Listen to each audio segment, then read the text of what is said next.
Hello and welcome to another lighting diagram. My name is Trenton Hoshiko, and today we are talking about this self-portrait by Eastman Johnson. Now, something kind of cool I found out when I was doing research for this video is that Eastman Johnson is one of the co-founders of the Metropolitan Art Museum, which is pretty neat. I was browsing artworks online. I really love open access artwork. I think that is just a fantastic resource for visual artists of all types, including filmmakers and video producers. And I found this one, and I just think that there's something really amazingly kind of sympathetic about this image. There's a little bit of a sadness and a kind of quiet introspection all wrapped into this painting, and that's kind of why I wanted to talk about it. Also, I think the lighting is kind of interesting and a little bit more unique than some of the stuff we talk about frequently.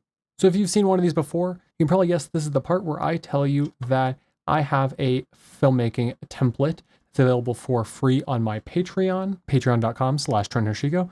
You can join for free or for tiers that start at just $2 to support these kinds of videos. The diagram template itself is completely free and is available in a link down in the video's description that is just put out there so that anybody can start making diagrams for their own projects. If you want to learn how to import your own image into Draw.io, get set up in Draw.io, and just kind of using the template in Draw.io, I do have a link to a video that I made about that down in the video's description as well.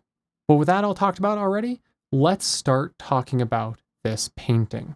Okay, so the first thing that I noticed when I was looking at this is that it appears that the light is kind of coming top down. Now, we can tell this because of where the shadows are. We get the shadows underneath the brow ridge of the eye, but at the same time, we're not getting fully blacked out circles underneath the eyes as well. So we're not straight down. We are going to be at an angle, but it is more top down than a lot of the ones we talk about here. I think that that's something that's very interesting. I'm not sure what the source for the light is in this case. This painting is from like 1863 or so. So it's probably like a candle chandelier or something of the sort. And so that would be a source that is coming from above. You can kind of get the sense that this is maybe an after dinner, we've retired to the study and are having a drink kind of setup here. That is a potential. There's something more introspective about it where there is a certain loneliness to it. So I'm not sure if it's actually like a social aspect, or if there is a social aspect, he is on the fringe of it a little bit more. And we aren't seeing anybody else. There's a couple different interpretations of this. I don't know the exact story of this painting in particular, but I think it is reasonable to think that there could be a chandelier above that is providing this kind of top-down light. Now, it is kind of at a probably almost 45-degree angle. We aren't getting those eyes completely blacked out, like I said, if it was completely top-down. But we're also making sure that we are getting that brow to be dark. The other reason that I kind of spotted that this is top-down light is the shadow that's underneath the hands. But something you'll notice is that the shadows, while darker in tone, do not have hard lines. None of these shadows are really hard line shadows at all. And that's speaking to the softness of the light. Now, is it like a candle-based chandelier? How soft is that going to be? It's probably going to be relatively soft, but not necessarily incredibly, depending exactly on how it's set up. But for our purposes, we're going to want to use some big, soft lighting for this because it's so even. I mean, even right here on this chair back, where it has this intricate design to it, the shadow here is dark, but the only sharpness that's really coming from it is on the edge, which has to be because it's a square. If we look at the back of the image here, the room is relatively plain. There is a palette that's stuck up on the wall. So this could be an art studio, but we don't really have much decoration besides the art palette. Something here that I think appears more like wallpaper, and then the glasses and the cloth on the table. There's not really too much decoration here. Our focus really is on Eastman Johnson himself. Now, if you do zoom out, you can see that there is a little bit more of a circle of light that's around him. Rather than it being completely ubiquitous. That might be more of a stylistic element coming from the painting that could have come from reference that he was actually using, but we can take note of that for our own usage. We want to make sure that we get enough exposure on the background here so that he doesn't disappear into it, but really the entire thing is slightly dim His face is probably exposed properly, but his jacket is dark. His hands are a little dark. Um, our eyes are really being led to his face in particular and kind of his sunken eyes. As usual, the floor plan tool in Draw.io is incredibly useful because we already have a space kind of blocked out. Now, I'm going to do this as if it was more of a stage, but you could do the same kind of light setup on location. It just depends on where you're filming. If you look at the table, it's kind of diagonal to us, so the corner's pointing out, and we're not really getting much of it. I think it is a smaller table. I think it's almost like an end table. So maybe something along these lines. So I kind of put this a little close to the wall at first. I think I'm going to pull this out just a little bit from the wall. I am going to have the table be a little bit further back because it kind of appears to be in line with his hand, maybe his elbow, just a little bit more. So just a little bit further back, but something along these lines seems to get us where we want to be. And like I said, this is kind of a single source look, and I think that we can use a really large soft piece of diffusion. Now we have a couple different opportunities here that will all be slightly different. If you want this to be really soft and really big, you can totally use either a 4x4 or 6x6 here.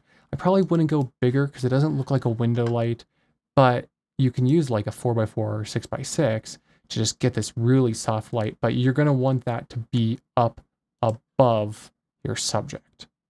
So if this, let's just pretend this is the 6x6, but it's essentially the same thing for the 4x4. And we're just going to take this and we're going to put this right in front of him.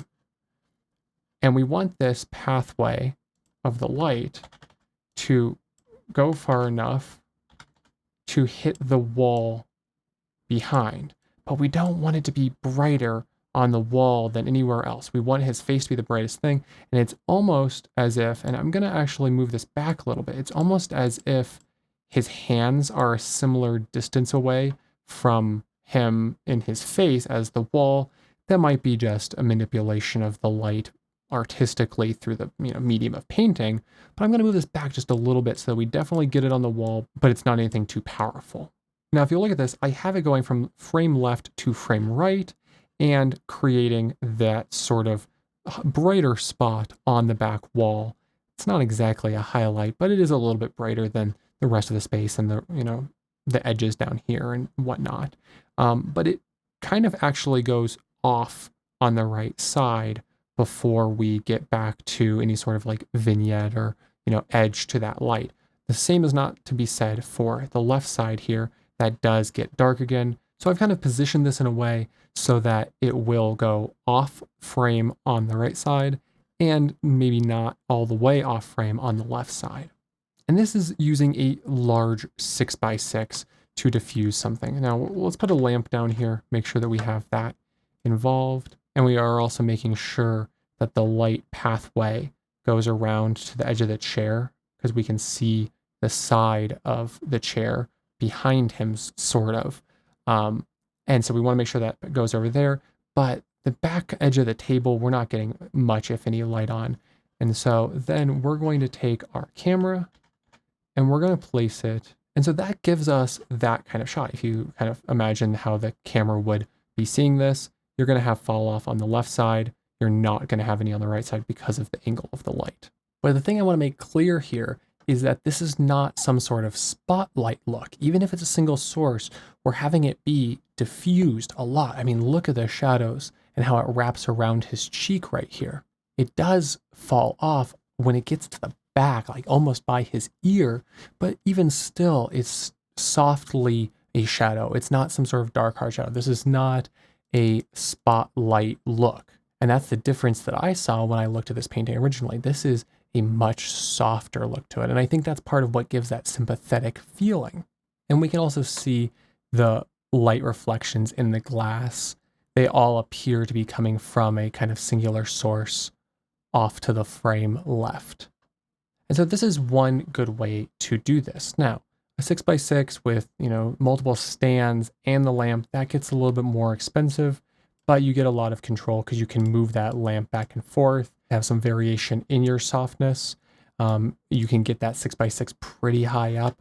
I would think that this would be somewhere around a 45 degrees, just based upon having the fall off on the top as well as the fall off on the bottom, just a little bit. Now, this is still a painting, so there's a lot more room for artistic manipulation of the image in this case. Here, we're trying to just get this as a really nice soft source, but we want it to be still having that fall off, because it does kind of create this circle that lets us focus in right here into the center of his face and to be really captivated by these kind of sad, sunken eyes staring at the bottle, holding it out in front of him. He appears quite pensive and melancholy all at the same time. So now let's talk about this slightly differently though. What if we wanted to do this on a little bit lower of a budget? So let's take this and move it down, and we're just gonna get rid of that 6x. You could do the same thing with a 4x, depending exactly on how soft you want it.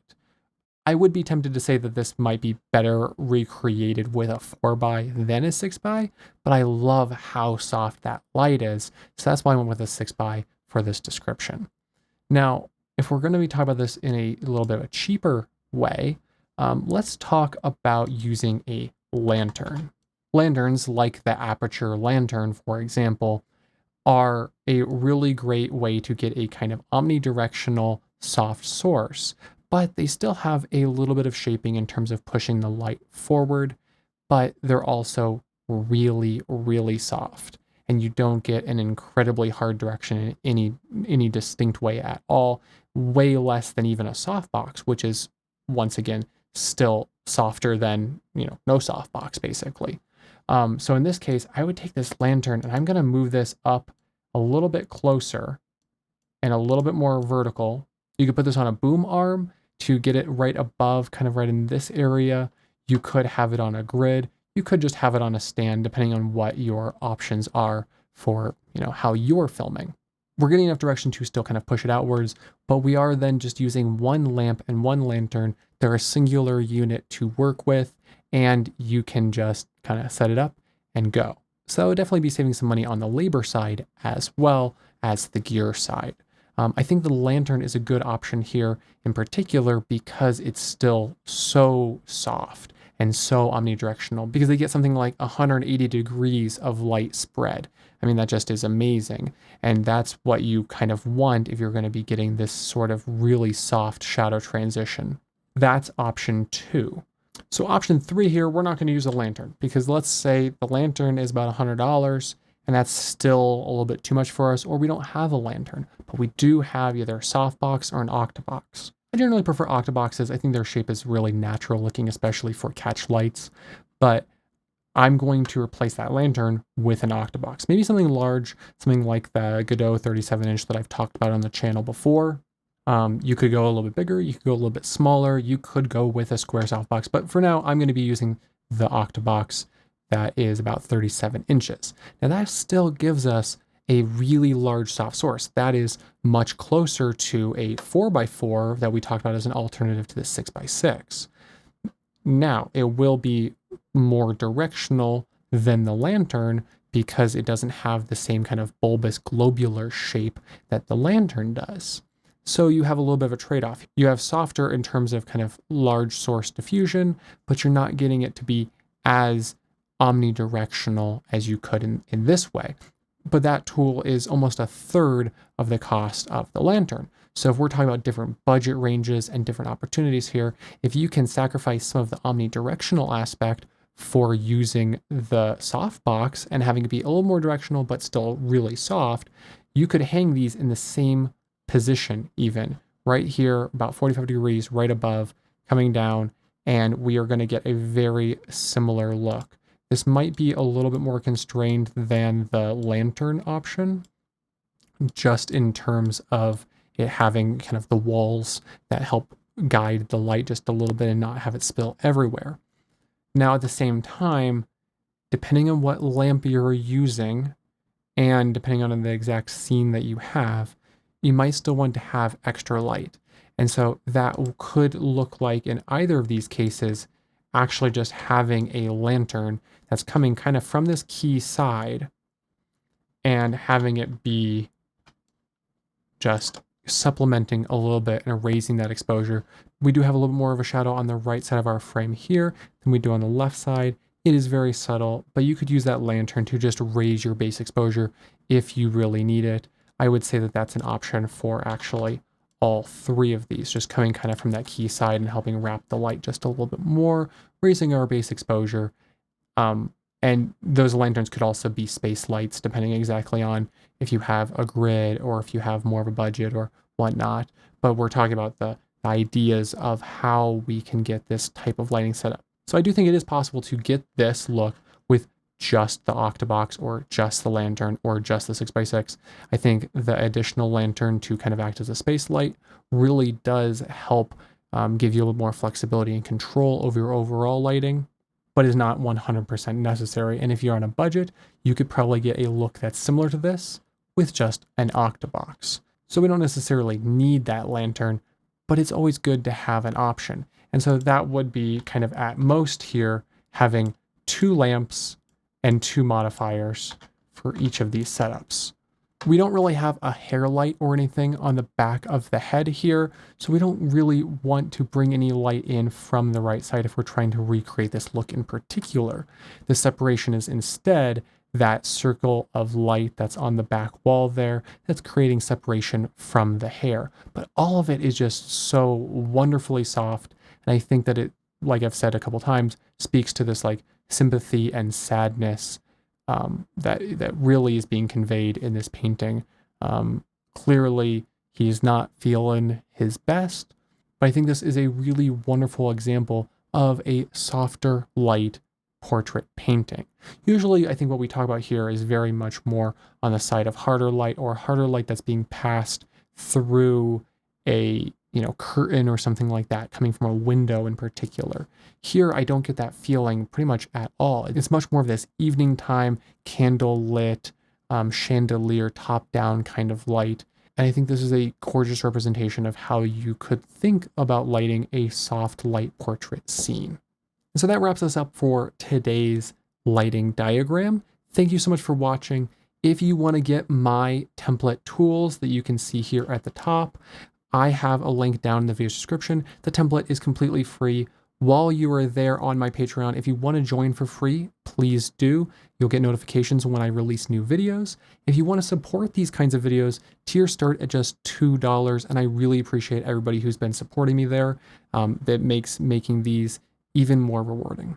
If you want to pick up any of the tools we've been talking about today for yourself and your own lighting kit, I have affiliate links down in the video description that also help support this channel. And if you want to subscribe for upcoming videos about tools and techniques for cinematography, lighting, and micro-budget filmmaking, I'd love to have you. If you liked the video, please give it a like. It helps me reach new viewers with the YouTube algorithm who also want to see these kinds of lighting-based videos. Thank you so much for watching. Take care of yourselves, take care of people around you, and I hope that you have an absolutely wonderful week.